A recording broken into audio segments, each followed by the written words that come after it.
So good morning and welcome to the Health Economic Forecast of West Michigan. My name is Dr. Lola Koch and I serve as the Director of Strategic Initiatives in the Kirchhoff College of Nursing at Grand Valley State University, part of the Wissorek Center for Healthcare Transformation that co-sponsored this event this morning with the Seidman College of Business. Let's begin this morning's program. I would like to introduce first, for a welcome, Dr. Philomena Mentella, the first woman and our fifth president to lead Grand Valley State University. Dr. Mentella's career in higher education spans 5 decades, marked with success in propelling universities forward into new markets, expanded relationships, and countless new program interventions. And this forecast is evidence of taking her vision and putting it out in a community here in West Michigan. Dr. Mentella, please come to the podium for opening remarks and welcome. Thank you, Dr. Koch. And I just want to comment that I started my career at 5 when she said it expanded 5 decades. That was kind of terrifying. So good to see you all. Thank you for being here at this really exciting event. I've been here every year and have thoroughly enjoyed not only the conversation, and I won't be able to stay with you this year because I have a conflicting program, but not only the conversation, but the data that informs it. And I'm excited to have received the book, and I will go through it, but the insights you all bring to it through your questions and answers is really, really useful. This program, believe it or not, is in its 14th year, so I cannot be credited with this program, but I will say to you that part of the reason I came to Grand Valley State University is things like this, that it is a part of the community, in touch with our partners, and consistently looking for not only the best learning environments for students and learners, but also the best way we can make an impact in our communities. So let me, first of all, thank the Kirchhoff College of Nursing, the Seidman College of Business, our community partners, our sponsors, and our regional healthcare leaders for all their work and all of their commitment and creating the content and the sponsorship that puts this together. And I'd like to call out Blue Cross Blue Shield of Michigan, Blue Care Network, Priority Health, Corewell Health, Trinity Health St. Mary's, the U of M Health West, along with the Michigan Department of Health and Human Services. And I am sure there are more, so forgive me if I've left anyone out, but we really appreciate this partnership. And we are so grateful for the health economics data that creates the understanding that together of where we must and how we can drive a profound impact on our community to make a healthier place for everyone. And I take that word everyone very seriously. I want to use my brief time to welcome you today to really talk a bit about the opportunity for collective impact. It's the amplifier of what we can do each individually. Together, we need to reinforce what's working, we need to scrutinize what's not, and we need to innovate. Wellness, mental health, and health equity are major issues, and we must address them with the insight of data, which this is all about, the wisdom of evaluation, and fresh eyes into the future. Over this past couple of years, Grand Valley's been ambitious and a true partner in terms of leading in new ways. We formed a partnership with Corewell Health to address the severe talent shortage in nursing, and it was a first of its kind partnership. The partnership will bear its first fruit with our Corewell West Michigan Scholars Program, enrolling into that part of their nursing programs this coming year. Our simulation center offers countless opportunities.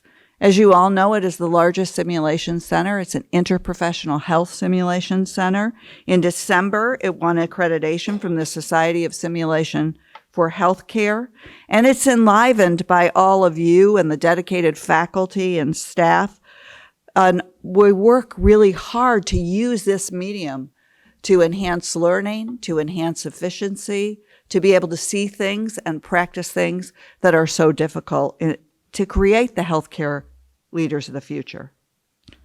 Late last year, our faculty and our students from the College of Health Professions Public Health Program partnered with local dentist's office and Colgate to provide wellness education and dental screenings in underserved community. This is not to call out only Grand Valley, but to name a few of the ways in which we're trying to push the boundary on the questions of health, mental health, wellness, health equity. We know that all of you are active in this space, and what I want to just continue to press us all on is starting with the important data and analysis from this report for the wonderful work that our faculty and students have done to put it together, listening to our partners, and having this be the guidance and basis of our work. I also want to encourage us each that we can better understand the challenges we face. We know they're complex. We know they're local, global, and they're regional, they're far-reaching. They're better addressed and encountered together. So I'd like to thank everyone who made this forum possible. I'd like to thank our faculty and our students for being here and being the guiding light, and our partners who help us all make a larger impact. Now I'd like to turn the mic back over to Dr. Koch with my thanks, and we'll get ready to start the program. Thank you very much. Thank you, President Mantella. Our college, Kirchhoff College of Nursing, along with the Seidman College of Business, as I mentioned before, serves as the GVSU host for this annual event. The topics covered in these important dialogues directly impact all interprofessional healthcare providers, those that are still students, those who are actively serving in our community. We are pleased to provide this platform this morning to continue to showcase the health check data analysis results about the health economic landscape of Western Michigan. A special thank you to our Health Economic Forecast Planning Committee, also to Kim McElhaney, our project manager in the Wasork Center, for her planning, and to Carrie Thrall in institutional marketing, who helped to produce the health check document. Their ongoing support and leadership cannot go unrecognized. We would also like to recognize our sponsors, Blue Cross Blue Shield of Michigan and Blue Care Network, and Priority Health for their support of this event. This event this morning is both live and is being streamed to participants off campus. I think many decided they were going to stay in their pajamas because we had about 120 registered, and Kim at the last minute was getting, can I just stay home and live stream? So 10 degrees, it can be oftentimes one of those things that keeps people at home and not out and about. There will be 2 Q&A sessions. The reason I bring this up is there'll be 2 Q&A sessions, both on the live stream, and then Kim will be circulating. You all received cards this morning with your notebooks, and so she'll be collecting those cards, and that's how we will run the question and answer sessions this morning, both for the health check data and then for the panel presentation as the second part of the program. Myself and the other moderator, Dr. Jerry Simons, will be presenting the questions to the speakers. So now it's ready to get started with the program. It's my pleasure to introduce Dr. Jerry Simons, an economics professor at Seidman College of Business. He's going to moderate this session and this first part of this program. Good morning, Dr. Simons. Good morning, and thank you, Lola. Our health check presenters today are Drs. Daniel Montanera and Erkman Aslam. Both joined Grand Valley in 2020 as assistant professors in economics in the Seidman College of Business. Dr. Montanera earned his doctorate in economics from the University of Western Ontario in 2013. He specializes in health economics and public economics, studying defensive medicine and its impact on healthcare spending and access to care. He also investigates applications of auction theory in designing efficient health insurance exchange mechanisms. Dr. Montanera has published his research in the Journal of Law, Economics and Organization, Information Systems Research, Manufacturing and Service Operations Management, and the European Journal of Health Economics. Dr. Aslam earned his PhD in economics from Lehigh University in 2018. He specializes in health, labor, and public economics. His current research is on the impact of public health insurance on health and labor market outcomes. He also studies the interplay between medical innovations and health inequities. He has published in various academic journals, including Labor Economics, Journal of Policy Analysis and Management, and the Journal of Substance Abuse Treatment, among other leading journals. Dr. Aslam's research has been featured in Time Magazine and Freakonomics MD, and many other national and local media outlets. And we begin with Dr. Aslam. We'll share our findings from the 2023 Health Check report, jointly written by Daniel Montanera and Jerry Simons. Now, before I start showing you some of the trends, let me do a quick preview of our findings. In the first part, I will show you the impact of vaccination policy on delayed care in the US. And we are going to look at vaccine eligibility across states and over time. And we'll show you that vaccine eligibility and vaccination in general reduces delayed care substantially. And we also look at the differences in delayed care across minority groups or disadvantaged populations in general.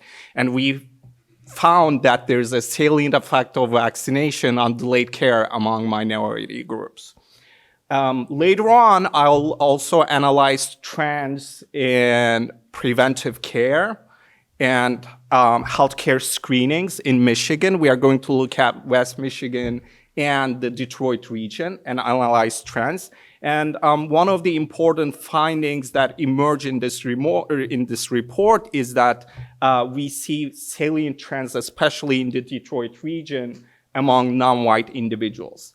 In the second part, I'll pass it on to my colleague, Dr. Montanera. He will dive deep into the COVID experience, both in Coma and Detroit regions. He's going to explore trends in outpatient care.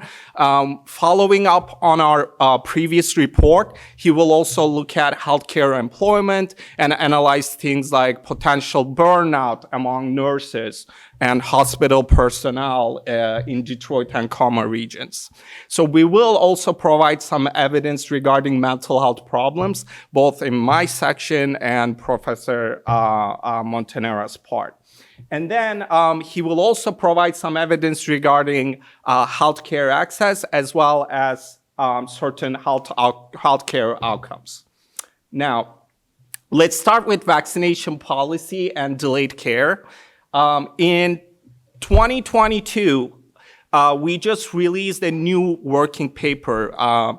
We think that this study is very influential because we recently got data on vaccination policies across states, and this is a high-frequency data coming from the Household Pulse Survey with over 2.2 million observations. Now, first thing I want to highlight is that, did you know that more than 30%, close to 40% of individuals delayed care in the US during the pandemic? So why is it important to look at this outcome? Why is it important to look at delayed care? It's important because delaying care or foregoing care not only increases morbidity and mortality risk associated with treatable and preventable disease, but it can also contribute to excess deaths directly or indirectly related to the pandemic. So a striking finding is that, let's look at this vertical dashed line that highlights the initial data of vaccination rollout across states. What do we see? We see a sharp decline in delayed care after the initial rollout of vaccines across states, and we see a decline over time. Now, the next question is, why is this happening? Why do we see a decline in delayed care after the vaccine rollout? There could be potential explanations, but one explanation that we look at relates to concerns about virus exposure. right? Maybe there's a change in risk perceptions. Now, after the rollout of vaccines, maybe I'm less scared of going to hospitals or clinics. And now we test this hypothesis. And we, again, find a similar trend. People were more likely to be concerned about getting or spreading COVID-19 prior to vaccines, and we see a sharp decline after the vaccine rollout, which can actually increase demand for healthcare. Now, next, we look at what happens to vaccination take-up, right? If this policy, if vaccine eligibility is effective, then we should expect a substantial increase in vaccine take-up across states. And the policy that we are analyzing is the age-specific vaccine eligibility. For example, in Michigan, at a certain date, those above the age of 65 plus were eligible. But then at a later date, 50 plus was eligible. So, and this went on. So we are really exploring the effect of age-specific vaccine eligibility. And after the policy was rolled out, before this policy was rolled out, we see that vaccine take-up was near zero. And then once the vaccine eligibility kicks in, we see a large increase in vaccine take-up among individuals. And we sample individuals across 51 states in the US over time. Then, using this policy change, we wanted to find the causal effect of vaccination on delayed care. So we are not really exploring correlations here. So, and we find a substantial decline in delayed care, but we wanted to look at how this looked like across some observable attributes. Especially, let's look at the effect of vaccination on delayed care by race. Let's look at it by socioeconomic characteristics. And it seems like vaccination is beneficial for everyone, right? We see a decline across all individuals. But there is also differential trends here. And it tells us that maybe minority groups, as well as those with lower socioeconomic backgrounds, are benefiting from vaccine rollout more than the other groups. We think that this is an important finding because medical innovations maybe reduces pre-existing disparities. And moving forward, we should be thinking about whether we can have certain regulatory processes that accelerates the approval of vaccines in a safely manner, right? So there are important policy implications here. Now let's turn our focus to Michigan. That was the evidence that we provided across states in the US. Let's turn our focus to Michigan. The data that we are going to use is going to come from the Michigan Behavioral Risk Factor Surveillance System, covering the years between 2011 and 2020. I want to highlight that this survey is a self-reported survey. So actual prevalence rates may differ. So in the second part, Dr. Montanera's data is not self-reported surveys, so it can actually speak more on the actual numbers for prevalence rates. But one benefit of using this data is that we can directly observe demographic characteristics, which means that we can look at outcomes by race, we can look at outcomes by gender. So that's one of the pros of using this data. On the other hand, there's a data suppression rule. So estimates, we are not allowed to report estimates when we have less than 50 observations. And as you can see, this is also a challenge when we are breaking or we are analyzing the data by race or by gender. Last year we had a fruitful discussion, and one of the suggestions was let's look at some of these outcomes by LGBT status. right? And we wanted to do that this year. We are going to provide some evidence, but oftentimes it's not possible to explore trends by certain groups because we don't have enough observations, so we can't report trends in such cases. And we are going to analyze trends in West Michigan. So before I start, I just want to explain what we mean by West Michigan. Well, it will include data from Kent, Ottawa, Muskegon, and Allegan counties. And we are going to compare it with the Detroit region. And the Detroit region will include Oakland, Macomb, and Wayne counties. Okay, let's first look at healthcare access due to costs by race. So when you look at this graph, it shows whether individuals have access to care or not. And there are substantial disparities between non-white and white individuals. Okay, so the light blue graph and the red one shows having no healthcare access in coma among non-white individuals. But then, we can see that more than 20% of non-white individuals in both Detroit and Coma report not having healthcare access. But then, around 2019, especially 2020, we see a substantial reduction of individuals reporting not having healthcare access. We also see similar reductions by gender. So in the report, we look at what happens to healthcare access among females and males, and we see that they're less likely to report having no healthcare access. And, why is this the case? One of the important factors when it comes to healthcare access is health insurance, right? Access to health insurance. Of course, it doesn't guarantee that having health care insurance will necessarily lead to an increase in healthcare access, but they're certainly correlated, right?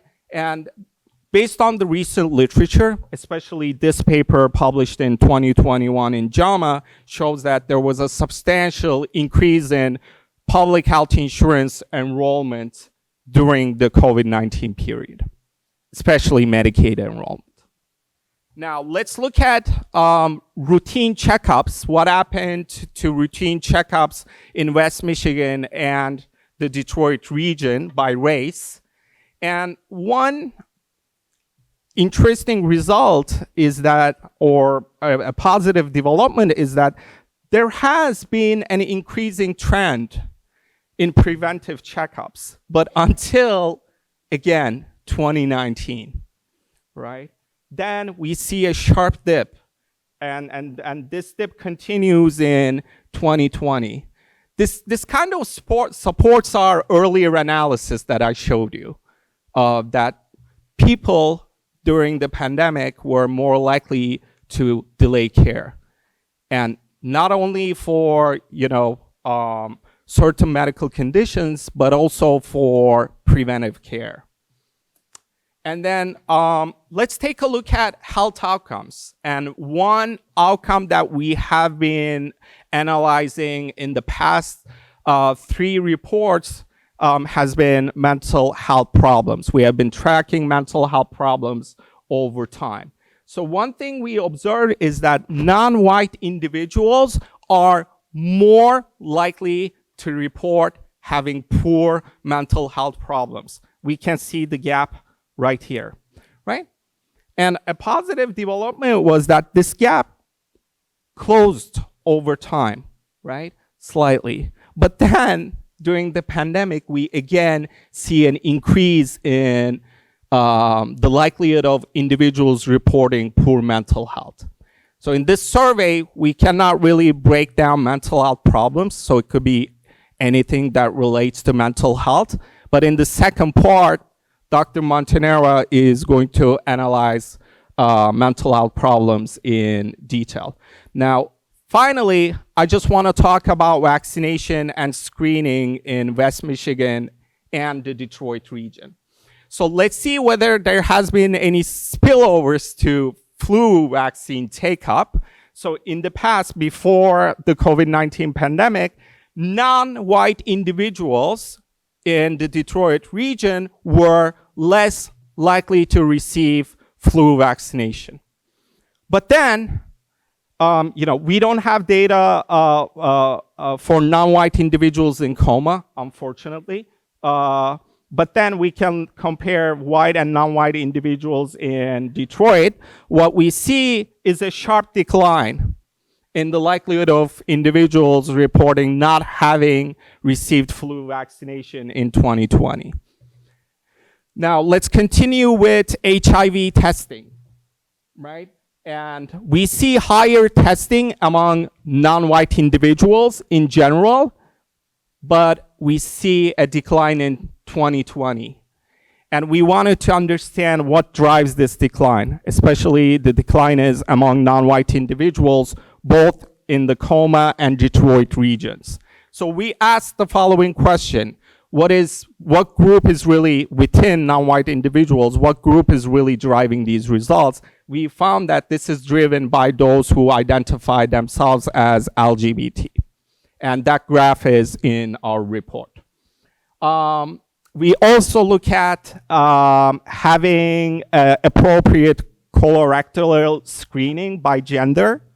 And we see that in the Coma region, both males and females are more likely to have appropriate colorectal screening.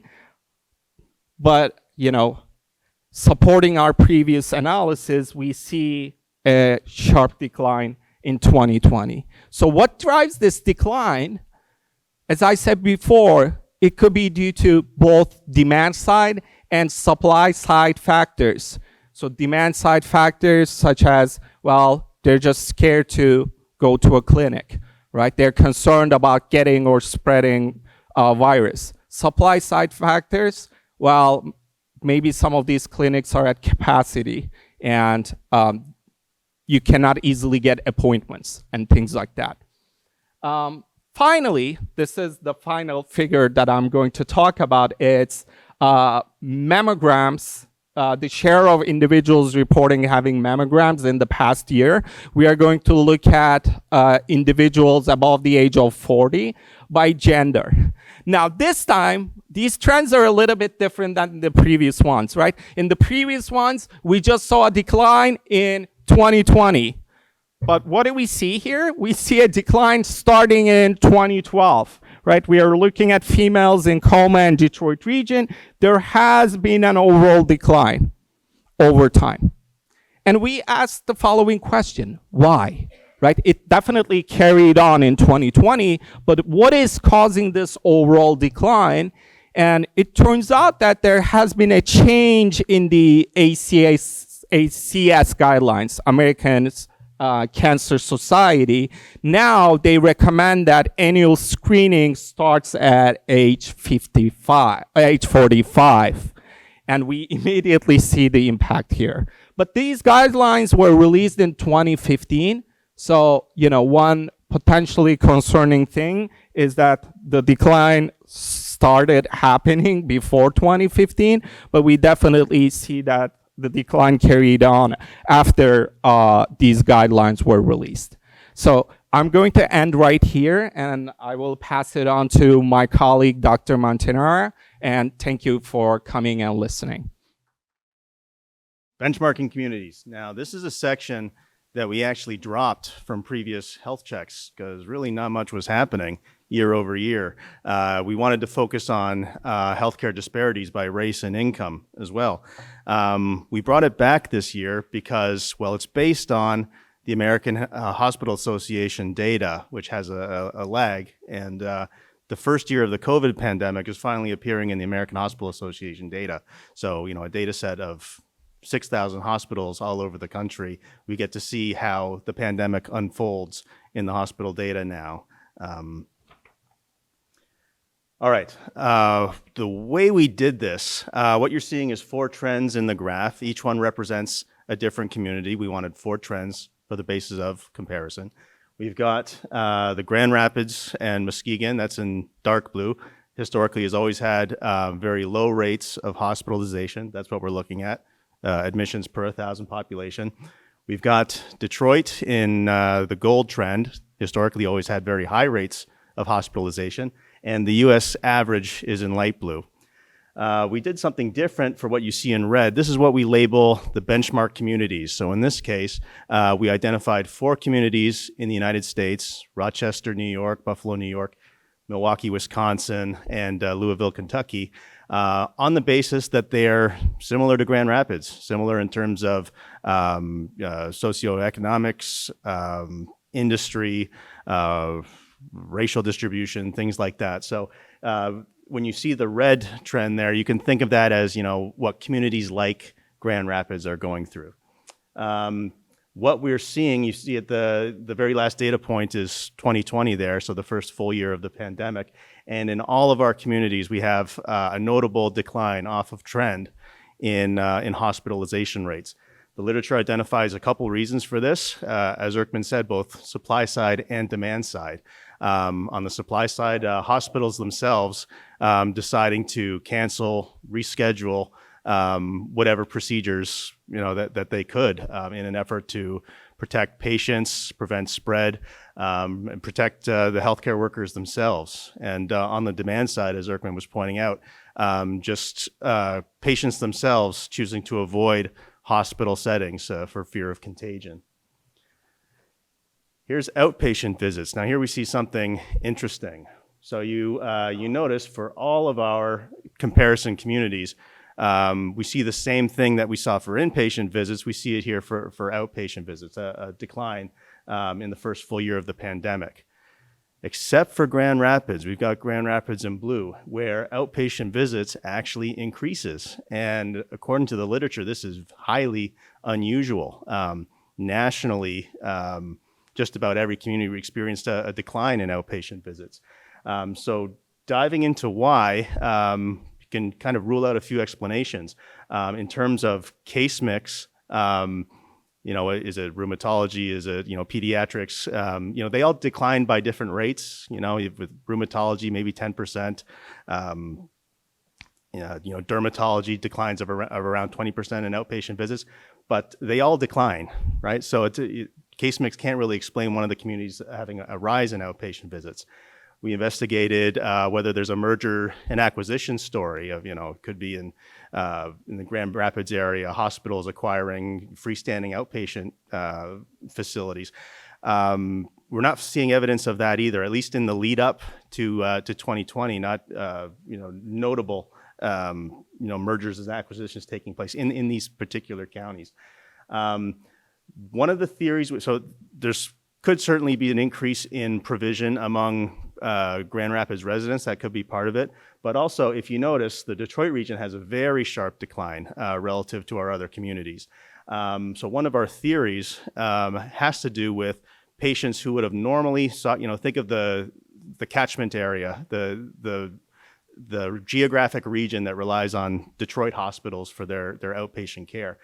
Given the early onset, given the severity of the pandemic in Detroit, if even a fraction of those patients who normally would have sought care in the Detroit region instead seek care in the Grand Rapids region, what you're looking at here is outpatient visits for 1,000 residents. So if we have non-residents coming into the region and seeking outpatient care, just mathematically that increases the numerator, but not the denominator, and that can lead to a steep rise. We think that is a factor in what we're seeing and why such a unusual departure. Hospital-based personnel. So this is when we wanted to talk about burnout among hospital staff, hospital employees. For all of our communities, we see an increase in hospital personnel per 1,000 population, exactly what you would expect in the outbreak of a pandemic, all except Detroit. So Detroit is one of our communities, the only one of the communities where we see a decline in hospital personnel per 1,000 employees. Now, this is not capturing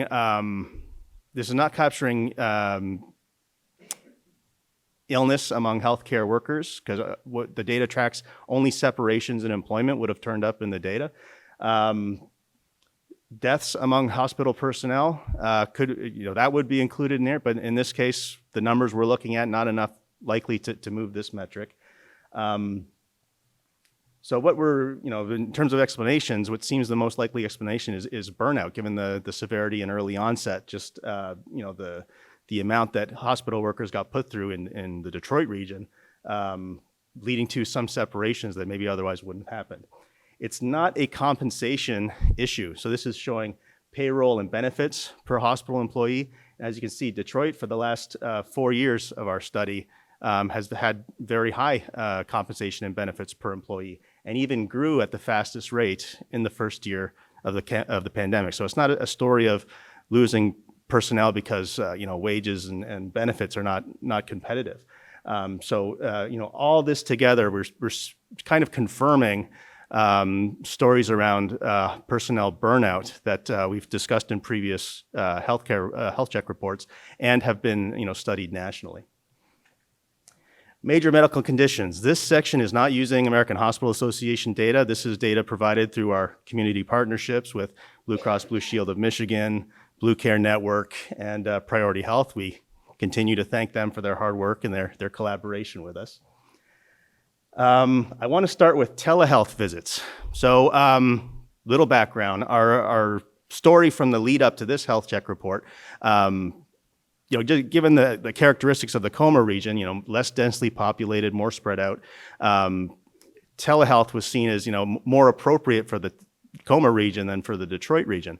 As the pandemic unfolds, we just see telehealth utilization take off in Detroit, just, thousands of % increases year over year. It kind of shows that the Detroit region being very nimble in terms of being able to take on and increase utilization and provision of telehealth. In last year's report, the gaps between Detroit and Coma were very different. Detroit was way out ahead of the Coma region in terms of telehealth provision. What we're seeing we're starting to see a dialing back, especially in the Detroit region, especially for some of the conditions that we follow, percentage reductions in telehealth utilization. This could be a return to normal as there's a reopening, shifting back more to in-person care. Coma is not appearing to be as nimble, so they've been catching up to the Detroit region, but still continuing to grow.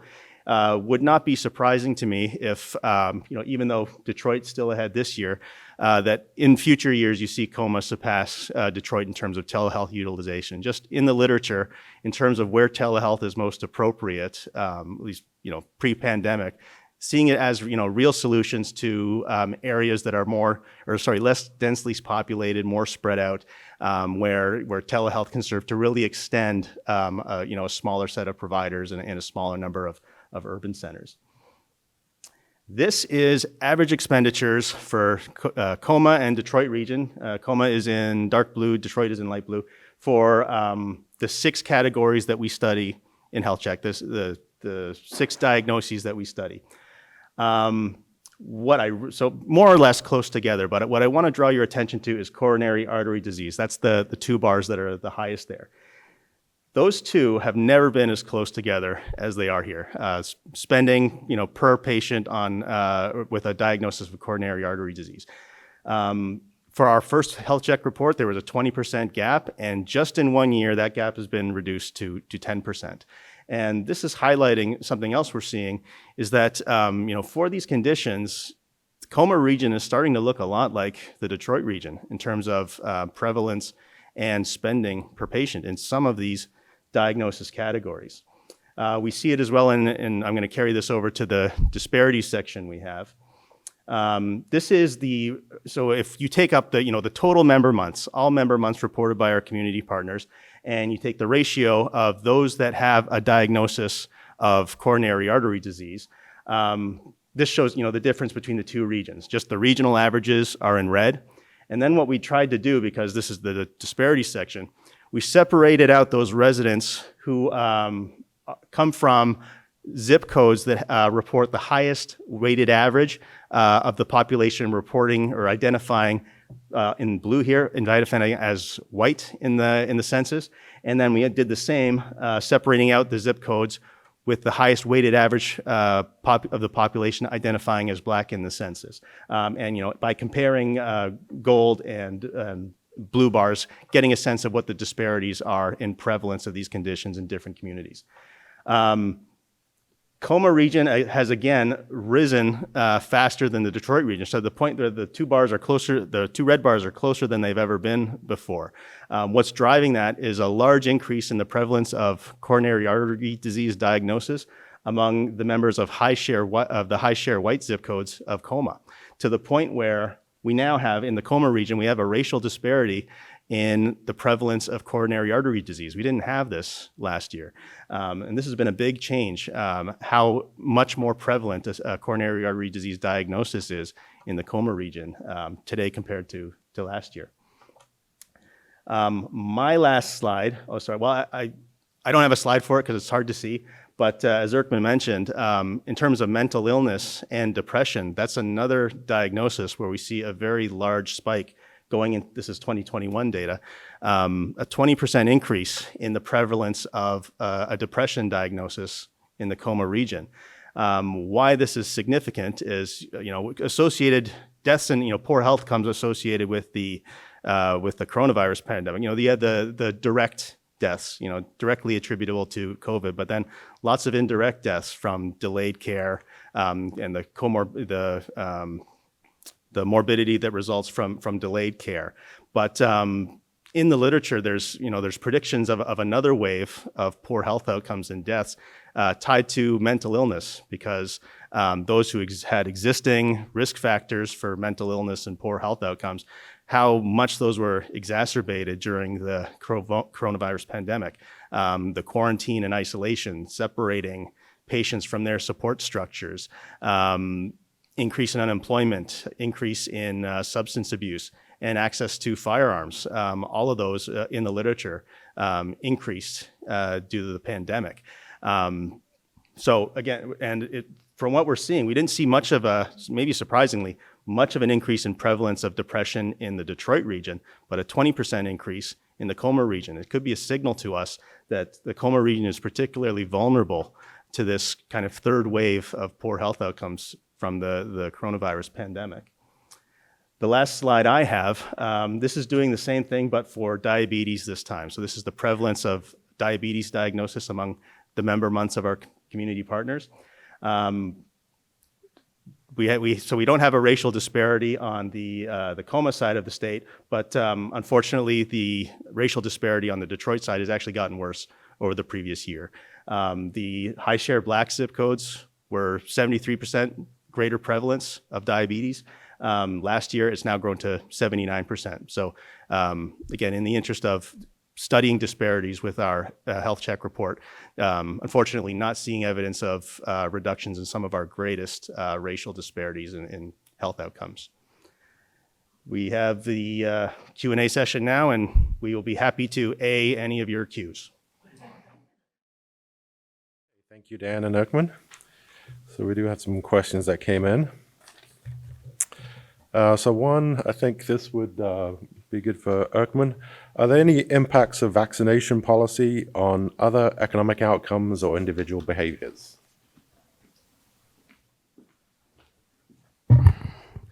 Yes, so I think that's a great question. There are two studies I know that looks at the effect of vaccination on economic outcomes. One is a study that we are currently working on that looks at the likelihood of experiencing food insecurity. And food insecurity is defined as having access to enough food. Again, we find that during the pandemic, close to 40% of individuals have experienced food insecurity. And we looked at whether having access to or receiving vaccination reduces the likelihood of food insecurity. And we find a 20% decline, which we think is a substantial decline. And we ask why would there be a decline in food insecurity as individuals receive vaccination. One story is that as vaccination rolled out, individuals were more optimistic about their future finances, about the economy in general. So this actually increased their demand for food today. and allow them to transition out of food insecurity. So we're currently writing up the results, so hopefully you will see a working paper soon. Also, there's another study, a working paper that was released a few months ago in the National Bureau of Economic Research, and they look at advanced countries, advanced economies, and also emerging markets. What they find is that, it's of course beneficial for individuals in advanced economies to get vaccinated when we look at improvements in economic outcomes that comes with vaccination. But the study also shows that if advanced countries, developed countries, help emerging markets receive or get vaccination, it has a very high return on investment. Because as you might see, developed countries are linked to emerging countries through their trade networks. So the overall recommendation was that developed countries should help emerging countries receive vaccination and encourage them to get vaccinated if we want to see a faster recovery in the economy. Thank you. Got a couple of questions, I think, for Dan. One is a data-related question. In the definition of hospital-based personnel, does it include administrative positions? And another was looking at that possible shift in outpatient visits and asking why would people from the Detroit region seek out outpatient care in the Coma area? Thank you. So for the first question, what we have is the definition that the American Hospital Association give us, and they just define it as hospital personnel. They don't make any more distinction than that. So I'm taking that to mean if you're employed in a hospital, you are captured by their data set. The other one. People from Detroit. Oh, right. Yeah. So what the literature is saying, the reason behind why there are reductions in both inpatient care and outpatient care, demand side and supply side. So demand side comes from kind of, being afraid, being worried about being exposed to the coronavirus. So as we know, the Detroit region, highly publicized, early onset and high severity of the coronavirus pandemic. So purely on the demand side factors, even if not on the supply side, it's pretty understandable that, if I'm a patient in Michigan, kind of borderline on which region I would normally seek care in, if, the fear of a publicized coronavirus pandemic outbreak in the Detroit region could be sufficient. And given the population size, it doesn't have to be a very small fraction.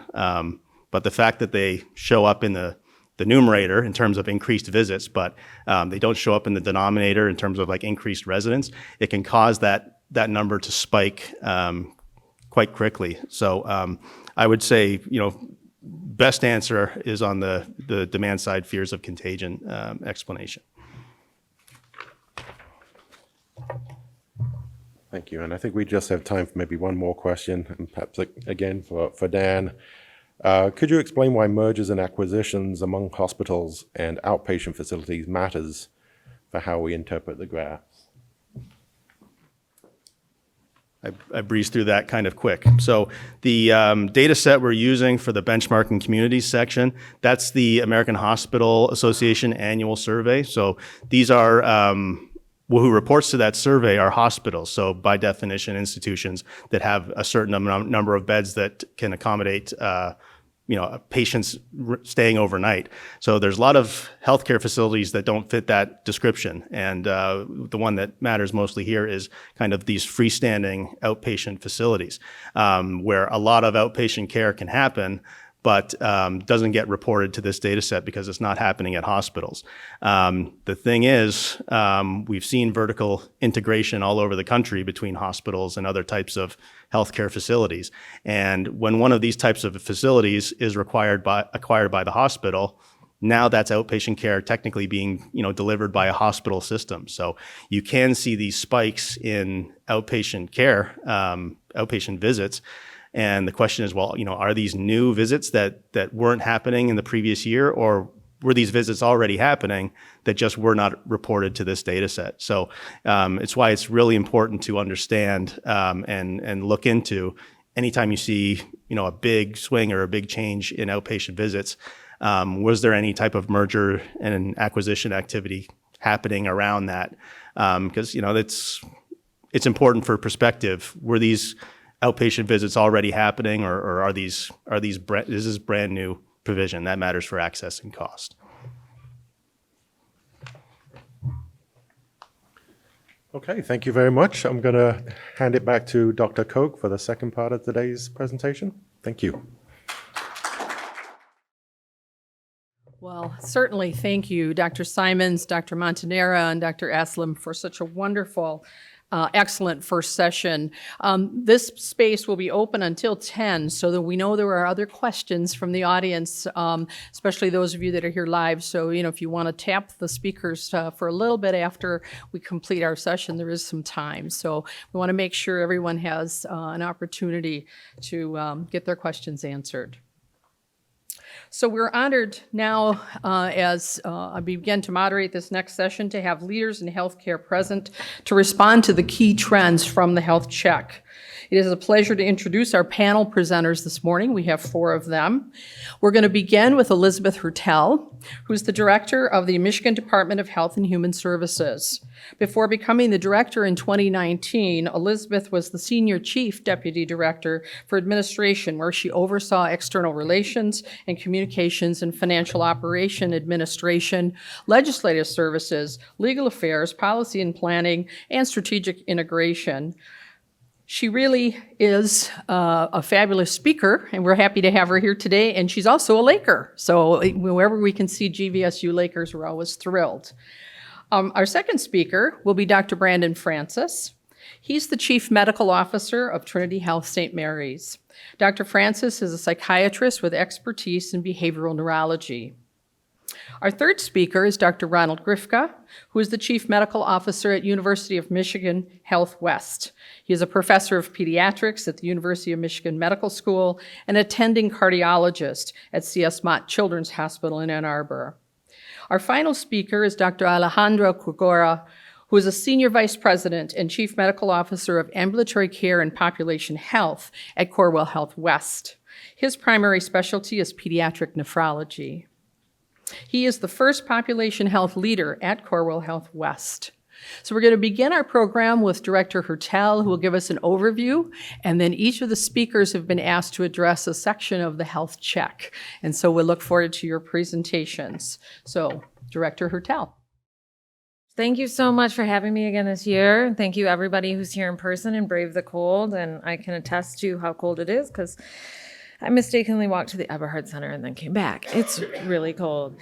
It is a pleasure to be back downtown. I did graduate from Grand Valley. When I graduated, they were just putting the finishing touches on this building, and it's really amazing every time to come downtown to the campus down here and see how the investment in the growth. It makes me so proud.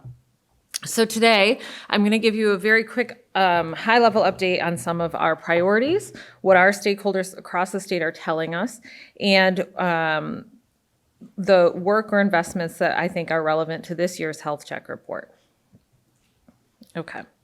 So our mission continues to focus on providing services and administering programs to improve the health, safety, and prosperity of the residents of the state of Michigan, because we know that health and economic opportunity are intertwined. While we have a lot of necessary and exciting work ahead in 2023, I'm proud of what our employees and our partners, like many of you in this room or listening online, helped us accomplish in 2022. So this is just a snapshot of how we were able to help provide individuals and families with greater opportunity for health and economic stability last year. We cannot do this work alone. So no matter where you work in healthcare or any of the other sectors that contribute to these successes, I want to thank you so much for the work that you do every day. Some of the trends and priorities this year are an extension of feedback from stakeholders and priorities from last year, and they include primarily addressing inequities and ultimately disparities in outcomes. addressing social determinants of health, including housing, transportation, education, and food security that influence a person's health over their lifespan. Access to behavioral health care, strengthening our healthcare workforce to make sure that doctors, nurses, and other healthcare workers have the teams and the support to provide services. And I'll also cover a few other trends or changes that I think that could impact individual health, community health, and our economy, including the end of the federal public health emergency. So, to start, while Michigan saw some improvements in infant mortality disparities in 2019, which we celebrated greatly, we continue to see those persistent disparities in health outcomes overall. So one of our priorities as a department last year, and again this year, is addressing equity. Since the last forum, our department continued to examine our internal culture and practices and how we interact with communities across the state. That work will be ongoing. As part of this as part of this and our budget investments, we've updated our project bid process.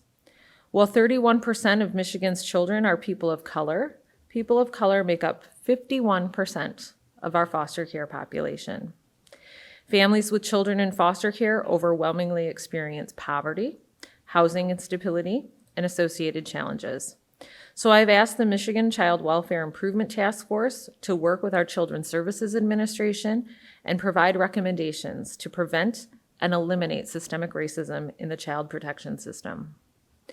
We are investing in clinics and other resources for patients with sickle cell disease and fibroids, two conditions that disproportionately impact Black communities. We began requiring additional training for employees, and I continue to travel around the state to hear directly from our stakeholders, our partners, and our sovereign nations. Last year, I had the honor of visiting all 12 federally recognized tribes in Michigan, and those government-to-government conversations led to some really important changes within our department. We're also addressing inequity and disparities in our own programs. This is American Heart Month, if you didn't know. I think I was supposed to actually wear red today. I'm sorry. I woke up late. And one example is our Division of Chronic Disease and Injury Control's Cardiovascular Health section. So according to Michigan and our CDC data, one of the leading causes of death in Michigan is heart disease, as you saw some of those disparities earlier. And as one example, Black women are much more likely than white women to die from heart disease or stroke. Some of this section's recent progress to address these disparities include collaborating with our Medicaid team and our stakeholders to expand benefits for people who have hypertension.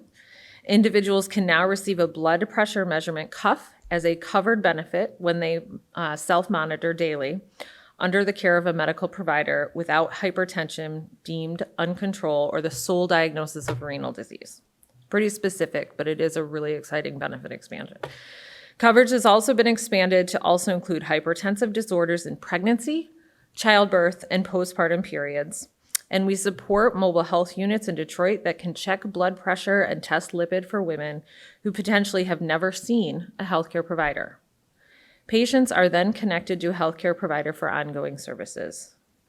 And I can tell you that you will continue to hear more from me, from our department, from Governor Whitmer and the Lieutenant Governor about plans, investments, and progress to eliminate systemic inequities.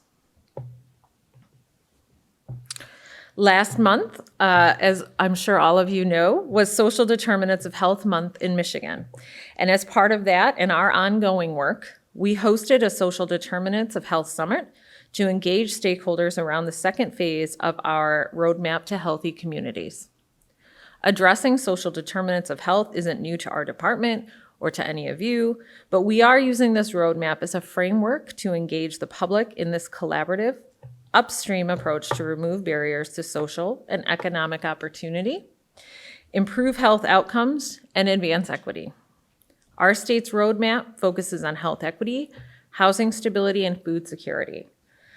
Phase 2 of this plan is structured around 4 specific interventions to address the social drivers of health, which include a community information exchange model, community health workers, social determinants a social determinants accelerator plan to prevent chronic disease, and additional partnerships to advance health equity. If you'd like to read that full roadmap and stay engaged, I encourage you to visit our website where we have all of those materials available. In the past year, we took actions like further improving cross-promotion of assistance programs that could help with food insecurity and investments in maternal and infant health programs. Just the other week, I'm excited that we announced a new app in partnership with Philips that will help new moms and families have easy access to information about maternal infant health, including immunizations and child development, plus information about some of our programs. We also saw continued investments in this current year budget, which include expansion of our Healthy Moms, Healthy Babies programs to provide professional doula care services for high-risk pregnant women, new mothers and families. So if you didn't catch that, we're investing in doula services for women, which is a really, really exciting progress in not just, in this state, but across the country. And funding to allow Medicaid reimbursement for community health workers.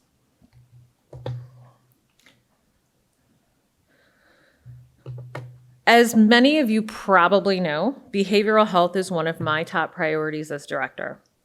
I believe that everyone deserves access to behavioral health care when they need it, where they need it.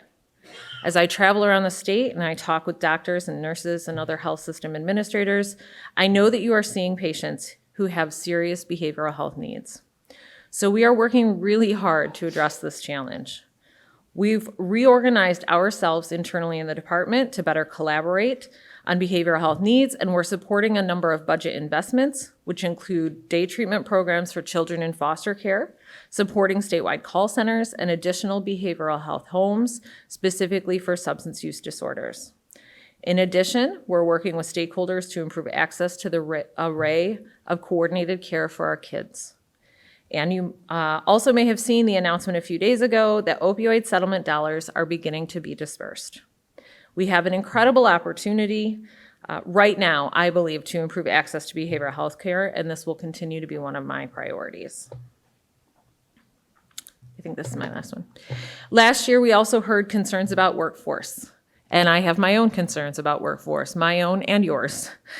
This is a challenge we also face at the state of Michigan, but no, we are not alone. It is a challenge that everyone is facing nationwide. So to strengthen our healthcare workforce, we have supported investing in expansion of our loan repayment programs and funding for new counselors, nurses, and other school employees.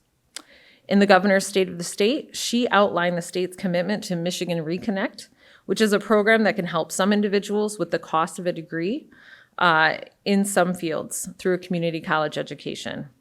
I know this continues to be a challenge for a variety of reasons, so we will continue to talk with partners to see how we can continue to support and help in this shortage. I lied, this is my last one.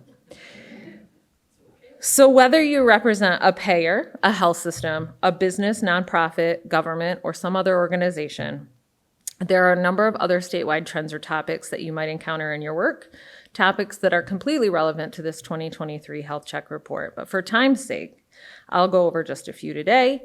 One is it relates to social determinants of health, food security, medical coverage in the pandemic. Due to federal legislation, we're experiencing some changes that will impact families currently receiving food assistance. This month will be the last month of our extra COVID-19 emergency food allotment. Those benefits have helped food insecure families during the pandemic, and they've been receiving an additional $95 a month. We're actively sharing other options with families, but we do have concerns about the ability of every family to put food on the table. Another change that we anticipate is that we will be going through the redeterminations for Medicaid. During the COVID-19 pandemic, we were not able to change eligibility or do redeterminations in order to maintain our funding levels. Michigan will soon start our redeterminations, and we will have about a year to complete those.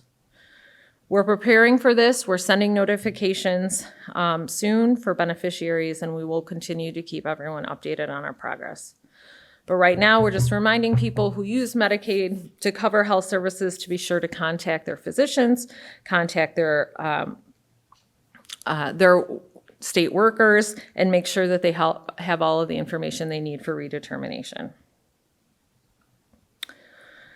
We certainly have challenges. but we also have great opportunities, we really do, to get things done for the health and prosperity of our families and our communities. So as I said earlier, we at the state cannot do this work alone.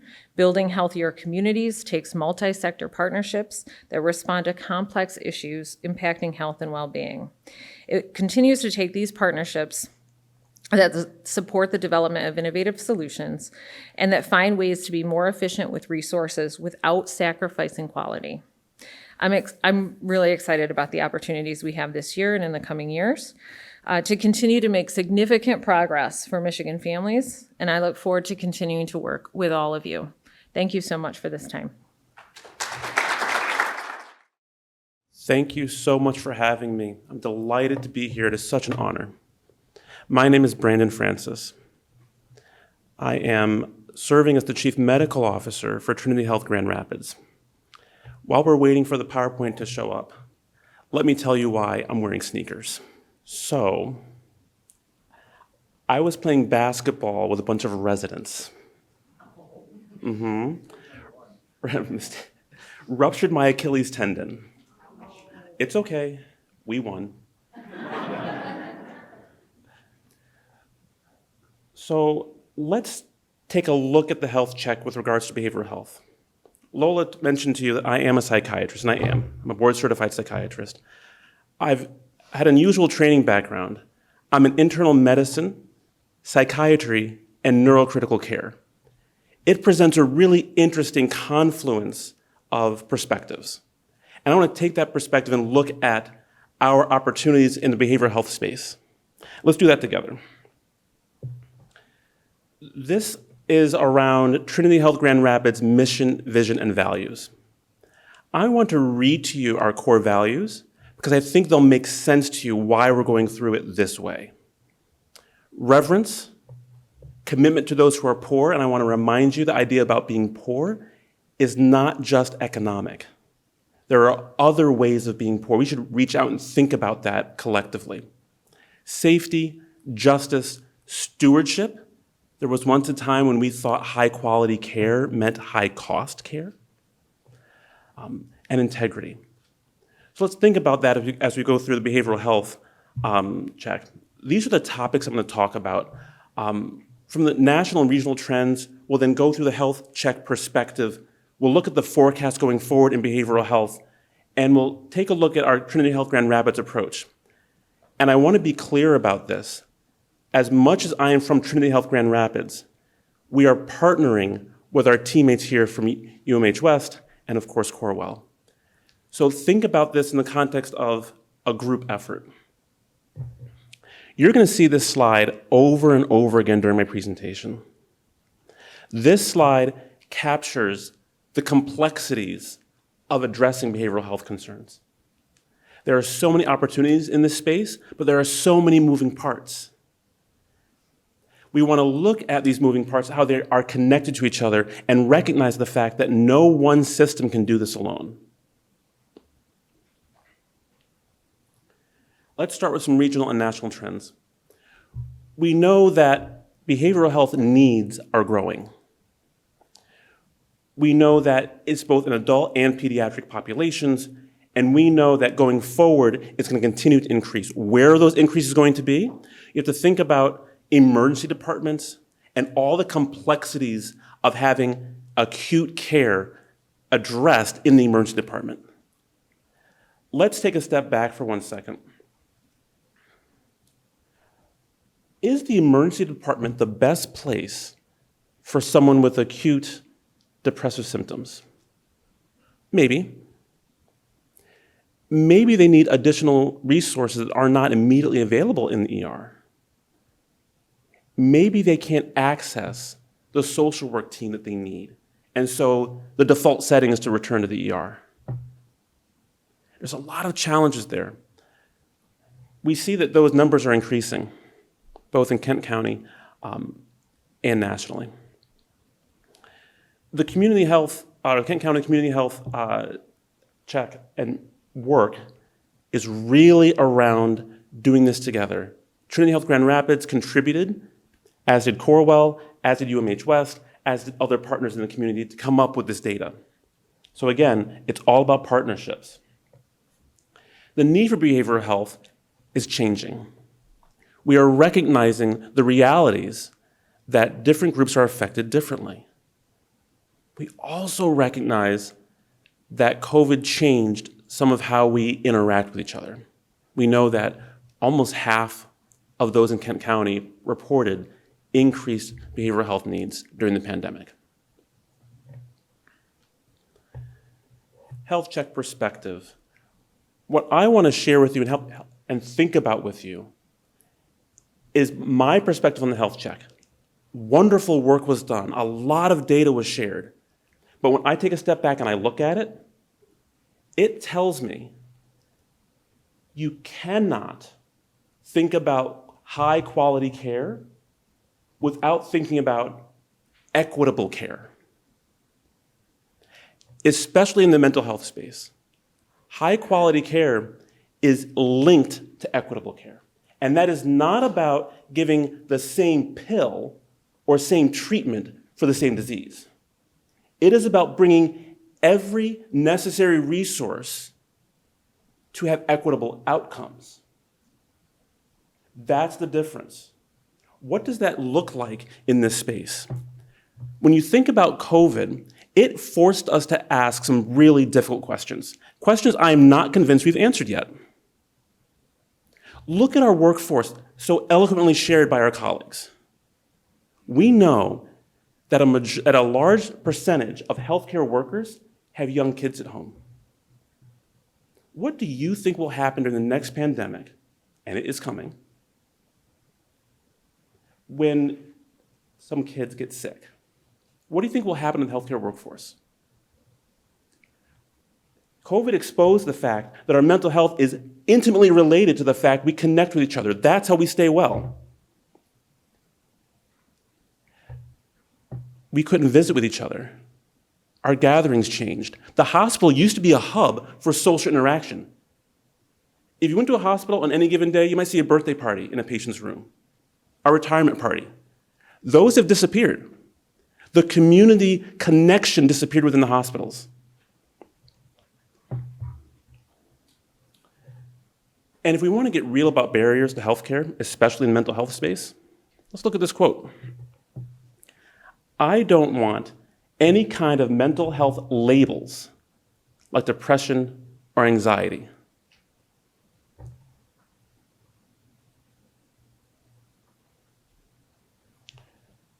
So let's look at the forecast going forward. We recognize that the need is growing. We have to meet this need in new ways. We are finding that the public, our communities, are seeking care in other ways. We need to meet them head on with that. We need to think about integrating with the primary care groups. We need to think about forming new partnerships.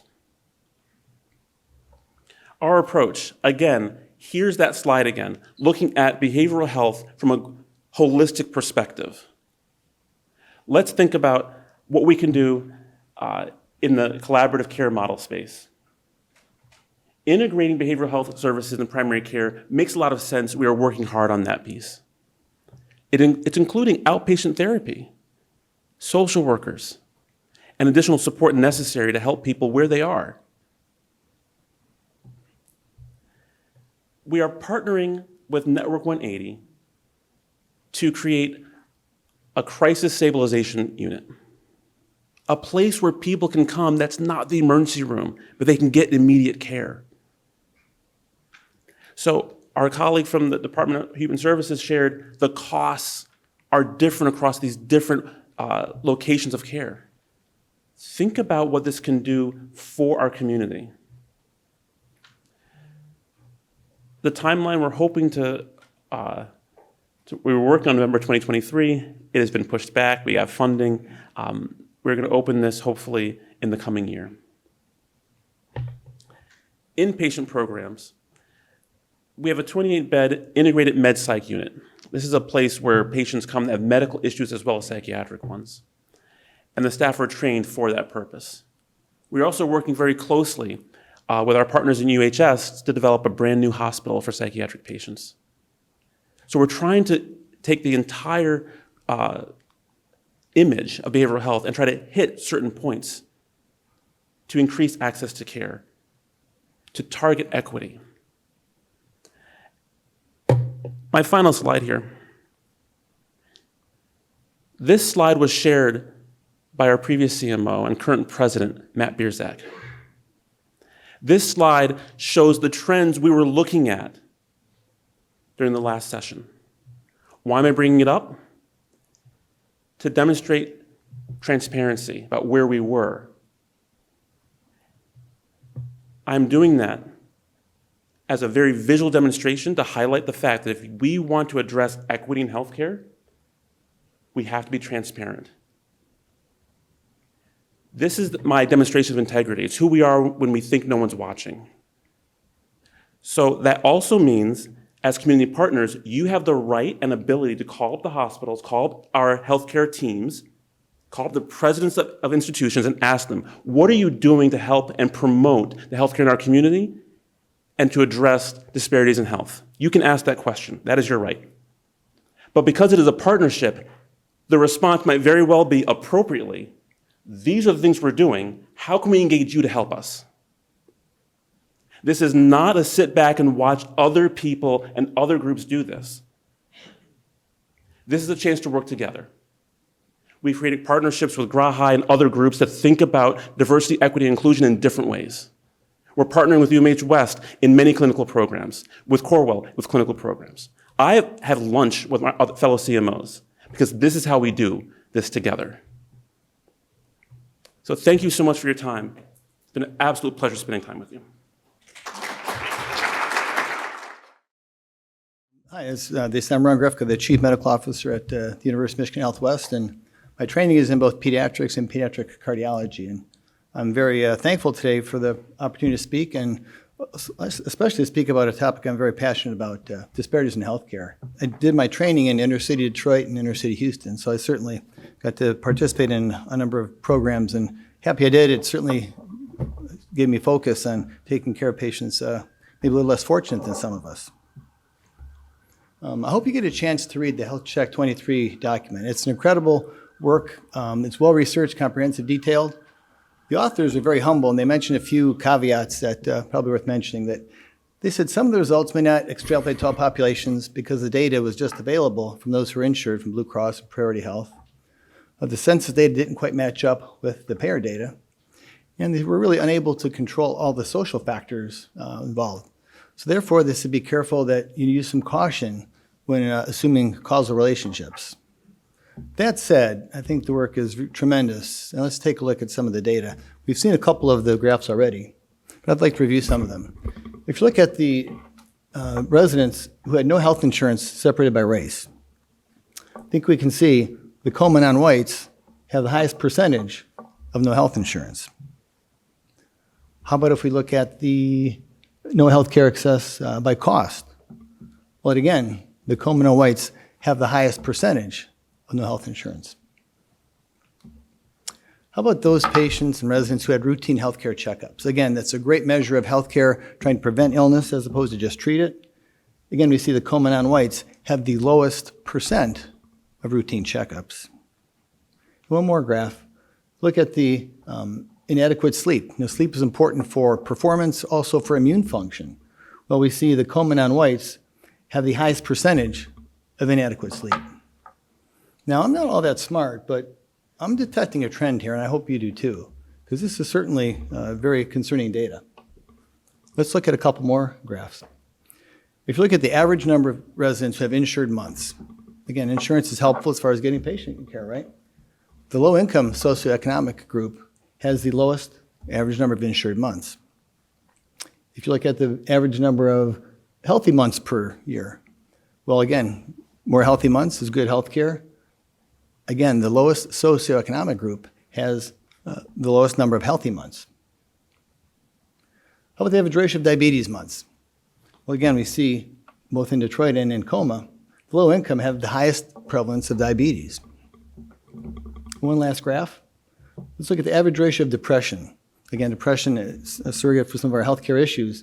Again, the lowest socioeconomic group has the highest incidence of depression. So I think we're seeing from a lot of this data, there are certainly disparities in healthcare. And we see if you're in the coma non-white residents or in the lowest socioeconomic residents, your chance of having really optimal healthcare is markedly reduced compared to the rest of our population. So how big is this problem? Well, this data is from a few years ago. But if we could just simply address racial and ethnic health disparities, overall national healthcare costs could be reduced by nearly $24 billion a year, nearly $16 million in Medicare alone. Now think what we could do in this country with $24 billion more to take care of needed social programs. It's rather profound. How do we come up with this information? Well, we know that healthcare really comes out to four things. We see the physical and environmental issues. There's social and economic factors. We see clinical care, both access and quality of care comes into play. There's health behaviors. All of these four factors come in. It helps form our policies and programs, which then affects our health outcomes. And again, both our quality of life and our duration of life. So we see people with different race, color, religion, and SOGI parameters. What are their problems with this disparity of healthcare? Well, number one, they may have transportation problems. If you can't get to the healthcare facility, there's a good chance you're not going to get healthcare. They have ambulatory limitations, especially some of our elderly people. If they can't get out of their car, can't get off the bus, can't get to the healthcare facility, again, that's a problem. Imagine if you have visual, hearing, or language barriers. Try to find a computer at home to log on and schedule a visit or a test. Or once you get to the facility, try to discuss your care while you're there with someone who doesn't speak the same language of you or you can't hear them. Obviously, insurance challenges. It seems like insurance policies change weekly. We're all trying to keep up with the newest changes and regulations. And even just as of January 1st, there's been a new electron prescribing requirements where I can't call in a prescription or give you a prescription. I have to hopefully log on to a work computer, hopefully you're in my system, and hopefully I can find the right pharmacy to email a prescription to you. Again, all complicating care for patients with disparities of care. So for us as leaders, what do we do to affect change for these patients who have disparities of care? Well, there's a few things we need to do. Number one, we need to have courage. This is not going to be easy, and there are going to be some people who are going to push back at us. We have to be strong, we have to be forceful, we have to make sure we do everything we can to have healthcare equity part of our threat of our existence. We have to have respect for the people who need this healthcare. They need us to help them. We've been fortunate to be able to put in this position. We need to do so. It's going to require participation. We can't sit behind our desk and send off an email or have the system put out a memo. We have to be seen actively taking care of these patients, participating in everything we need to do to get rid of these disparities of care. We need to have vision. You see, okay, how can we actually really help these people with their disparities of care? And with that vision, we have to result in actionable measures to help remove some of these barriers so these people can get care. We come up with programs that need to be sustainable so that these can not just for a flash in the pan, we'll have this for weeks, months, and years. And then we need to be accountable. Ourselves and the people who report to us have accountability to make sure we follow through to remove some of these barriers for patients who have disparities of care. Okay. As a pediatric cardiologist, I'd be remiss in my duties if I didn't talk a few slides about pediatrics. Interesting data is showing it's pretty consistent that if you look at kids in the U.S. who reside in low-income households, 60% are either African American, Hispanic, or Native American, while less than 30% are white children. We do know that children who live in low socioeconomic households admit with bronchiolitis, a very common pediatric respiratory illness. They have a longer time staying in the intensive care unit, and many more of them require mechanical ventilation support to recover from their illness. The differences in child health care lead to disparate outcomes in adulthood. Sick kid, sick adult. Imagine what that does to health care costs. This increases them, obviously. And now, layer on top of that, the number of African Americans and Hispanic patients who avoid seeking medical care for fear of discrimination. Just a couple of slides on kids' health care. We see kids who had a yearly dental exam. Now, who do you think has the lowest percentage of kids getting dental exams? Well, those who are uninsured and those who have a language barrier. Not surprising. How about kids with asthma? The most common pediatric admission diagnosis is asthma. We see kids who are Black and kids who are Hispanic have the highest incidence of admissions. And to complicate matters, if they're in a lower socioeconomic status, they even have a higher incidence of admission. So again, seeing these disparities of care affect many, many people. So how do we address these disparities in care? Well, I hope we can't just say, you know what, we put an office on the bus line. I mean, that's really a very trite answer, but these patients deserve more than that. So I'm going to speak about the University of Michigan Health West Community Health Center. This is not an infomercial. I know our colleagues at Trinity Health and Corewell have the same programs, but I've got the data on our program, so I'm going to talk about that now. Our mission is to improve the health and well-being of our community by serving underrepresented and vulnerable populations and to provide excellence in residency education. So not only are we caring for these patients with disparities in health care, we're also teaching our next generation of physicians how to take care of them and the importance of taking care of them. You can see the community clinics that we've got, both medicine clinics and surgical clinics. Our age range goes from newborns all the way up to geriatric patients. They're 41% white, which means there's like 60% are minorities, a big population of minorities. Insurance is 70% Medicaid or Medicare. I think that sums up a lot right there, 70%. In our clinic, we've got over 30 languages that are spoken by our patients, and over 15% of our clinic visits require an interpreter. It takes more time and effort and resources to do that, but that's what we need to do to provide them the care that they need so we have health equity. We care for many patients with mental illness. We've heard Dr. Francis talk about that as the others. But the patients we see, the percentage is 8 times the national average of the National Institute of Mental Health. Many, many patients with mental illness. Last year we just got the data because the year ended. We saw more than 25,000 clinic visits at our community health clinic. Our primary care providers in internal medicine, family medicine, saw over 7,500 people in our community. Our surgical specialists, orthopedics, urology, and OB-GYN, they care for our patients from U of M Health West Community Health Center, of course, but they also care for patients from other regional safety net clinics, Cherry Health, Exalt Health, and Clinica Santa Maria. 3 very good clinics, do some great work, but unfortunately they don't have surgical specialists.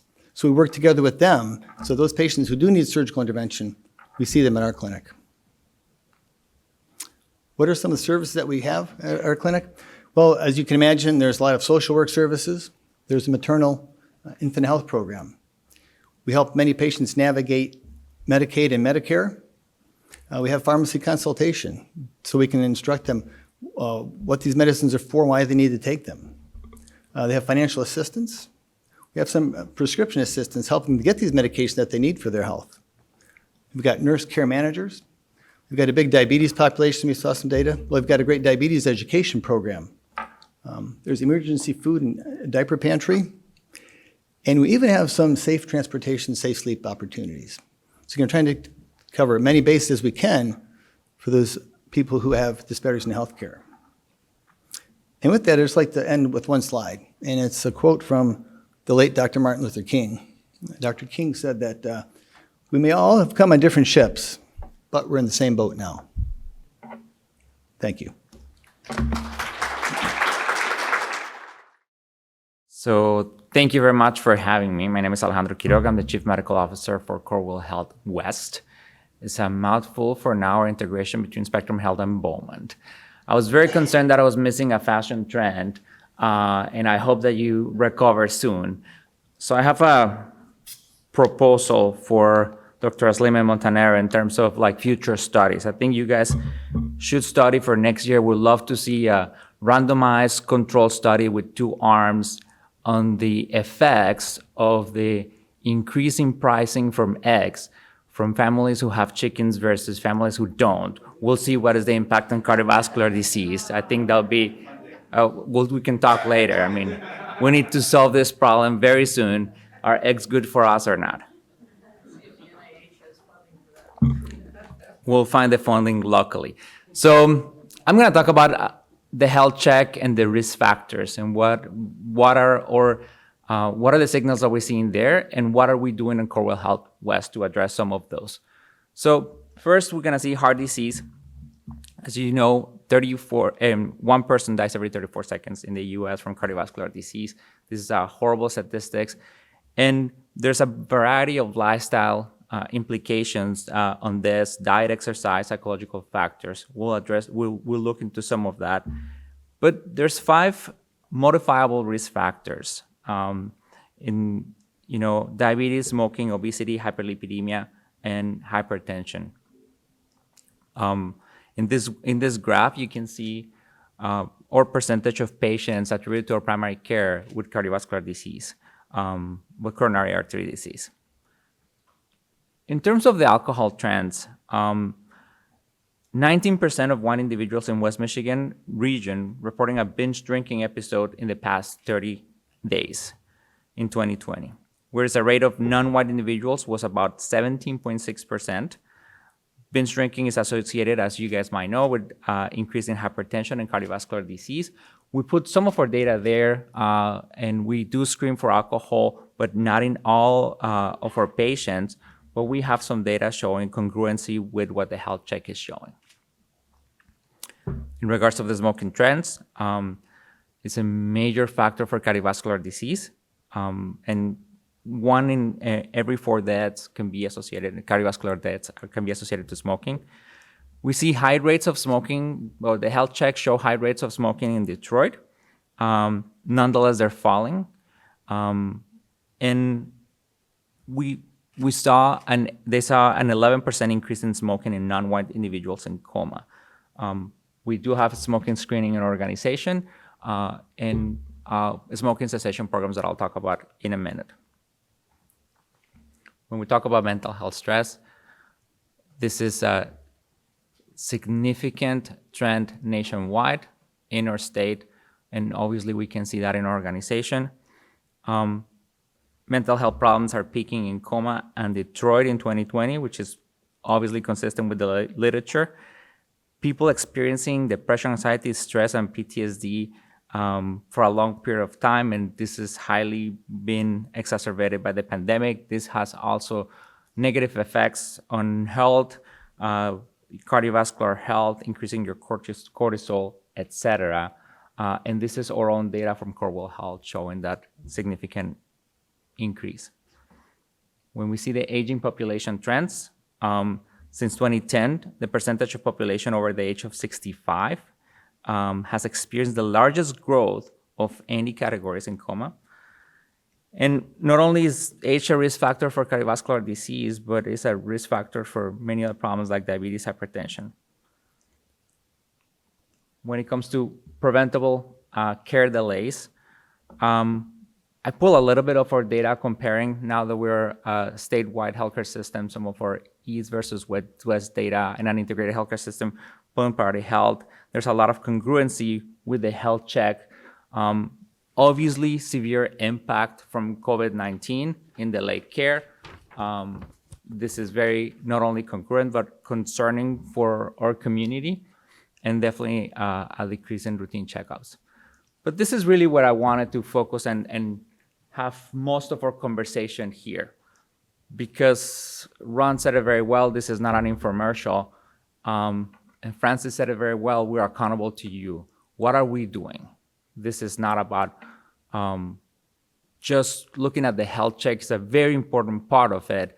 These trends should inform what healthcare systems are doing for our community and not only the state. So what are we doing?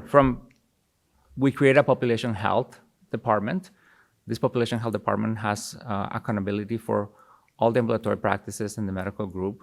And we are disrupting our own healthcare system from within with a lot of improvement and growth in primary care. When we're looking at how are we addressing some of these problems, we have an aging population. And from the population health perspective, we've created what we're calling advanced primary care clinics. So we have now 3 pilot clinics, 1 with over a year of existence, and 2 clinics that we started in April last year that are only seeing seniors over 65 years old with co-chronic conditions. And what is happening in those clinics is our physicians have very small panel of patients. Instead, like most primary care clinics in the US, we'll see north of 20, 25 patients a day. These physicians are seeing 8 to 10 patients, have a high wraparound of services to care for these chronic seniors, transportation services available, heavy emphasis on social determinants of health. We even go to their houses and do health checks on these patients. This is very important for our aging population. We have rising risk clinics. We have 5 clinics where we're really focusing on diabetes care, on patients with chronic conditions that could deteriorate and become a severe risk in the future for either hospitalization, mortality, or so on. We have 2 pilots going on in those 5 clinics, and I can tell you that the 2 interventions on diabetes have shown last year that with a 6-month intervention with care management, we decrease uncontrolled hemoglobin A1C diabetes for above 9 to an average of 6.5% in 53% of these patients. These are like significant interventions that are showing results, and this is where we need to go. As we move in our efforts with population health, we are moving from fee-for-service to advanced payment models. I'm very proud to say that our percentage of advanced payment models 3 years ago was around 6%, and we are at 44% of our revenue for advanced payment models at Corewell Health West. This allows us to create all of these type of pilots to improve the health of the community, to focus on healthcare and not sick care, to focus on longitudinal care and not episodic care. We have developed significant capabilities in social determinants of health, and we're partnering with a lot of you guys here in the community and in this auditorium, and we'll continue to strengthen those partnerships. We've been hiring an army of community health workers to deal with the social determinants of health and keep our patients outside of the hospital. Our readmission rates for patients discharged to the hospital have decreased dramatically, and we actually have a New England Journal Catalyst publication in January showcasing that. We're extremely proud of that intervention. We have embedded behavioral health services in our primary care clinics, and that has been a very important intervention for our community and has improved significantly the access to behavioral health. Last year alone, we improved our access in behavioral health by 200%, and around 80% of that care is being given virtual to our patients. But last, I want to show you this graph that I think is something that I'm very proud when we talk about intervening in risk factors in our community. You're going to see here a percentage change in suicide deaths as compared to 2017 in our intervention. In the green, you'll see the change in Michigan. This is the change nationally in yellow, and this is Corewell Health West. We have 2 major interventions that are signed by the star and the 2 stars. One is we have had universal screening of depression for all of our patients in our facilities, in all facilities. We have developed a program that is called our Blue Envelope Program. When we started this program, it was a physical blue envelope in every office that it will show an activation list after a positive screening for suicidal ideation. And after that, we just went system-wide for this. This is a major problem in healthcare, and this is a significant intervention. We just submitted this for publication and hoping to get this published and showcase that in our community, this type of models, these types of interventions are possible. And with that, I give it back to Lola. Thank you so much for having us here and allow us to show some of our results. So I didn't get any questions and answers for our panel presenters, but and we've got a minute. But what I'd like to do, I think, is ask each of our presenters, real briefly, to come front. If you had on your wish list, if there was one thing that Grand Valley, Kirchhoff College of Nursing, all of our community partners, what's the pressing priority that we could all work together on? I know what it is for me. Can I start? nursing workforce, of course, and Kirkhoff, we're certainly interested in nursing workforce and all of the ways that we can, not just produce more graduates, but also produce a better prepared workforce. When you talk about all the mental health, the behavioral health issues, the prevention issues that Alejandro mentioned, those are the things we need to be teaching our nurses just to enter the workforce well prepared for that. So any other thoughts? Yeah, go ahead. I'm not gonna pass away an opportunity to pontificate, so this is just great, Lola. That's what I thought. Like, this is what we get paid for. I'm gonna say this, I have a big wish, and it's interesting because the way we think about healthcare and the way healthcare systems, including us, mea culpa, we look at the problems of healthcare, we tend to blame the reimbursement for our inabilities to address disparities, for our inabilities to address problems in our community. Ron showed us slides showing that 20% of the impact of healthcare overall is really in the sick care that we're actually really good at delivering. If you have a heart attack, if you have a stroke, we will take care of you, and we're very confident that we have high quality. But we need to stop blaming the reimbursement, and we need to reinvent the clinical model of care. To me, it's just very surprising that we're spending over 18% of the GDP in healthcare. This is more than the military spending. Right now, we can invade any country in the world within hours.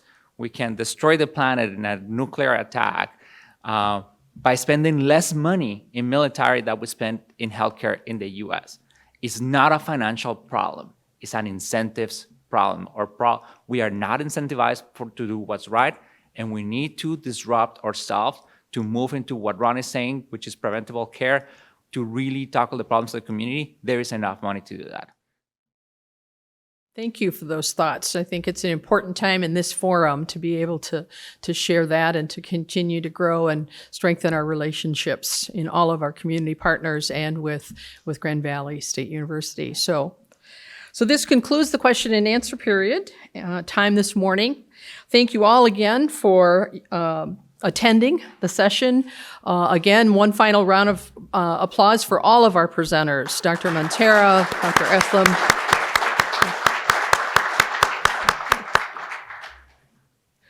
Thank you also to our sponsors. Once again, Blue Cross Blue Shield of Michigan and the Blue Care Network and Priority Health.